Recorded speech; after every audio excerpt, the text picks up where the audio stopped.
Sonwar 13 April सांत Mortein पयलो मुखेल व्होड हांव तो भिवू नाकात नियाळाक आदार आवय बापूय आपल्या भुरग्यांक सदांच बरी देख आनी बरी मुळयां दिवन वाडयतात।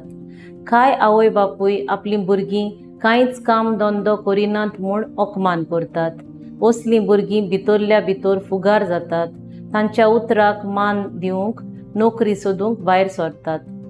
अशेंच एक दीस एक तरणाटो नोकरे खातीर मुलाखत दिवंक वेता। थंय भितर सरल्या उपरांत कांय वस्तू जाग्यार नाशे दिसता। गरज भायर लायट चालू आसा ती पळोवन आपूण वचून पालयता। फुडें गेल्यार कदेल्यो सारक्यो जाग्यार घालता।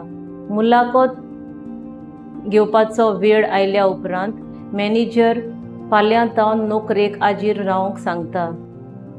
हें आयकून तरणाट्याचें मन घुस्पता आनी ताका विचारता, तुज्या ल्हान वागणुकेंतल्यान मोठी जबाबदारी दाखयली, ती कॅमेरा वेल्यान पळयल्या। कोणाचें तें पळयनासतना भिवून फाटीं सरूंक ना। जेजूचेर बावाडत आसल्यार आमकां कसलीच भिरांत उरोना।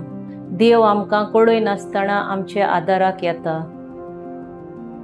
आयच्या देवाच्या उतरांतल्यान जेजू आपल्या शिसांक अशें म्हणटा, भिवू नाकात। जिविताच्या आडकोळ्यांक आमी जेजूक सांगात दिल्यार आमचेर केन्नाच भिरांत उरची ना। आमी ताच्या सांगाता सदांच आसूंक जाय। असलोच सांगात आमी एकामेकाक दिवया, कित्याक मनशाचें एकसूरपण एक व्हड भिरांत आनी पिडा।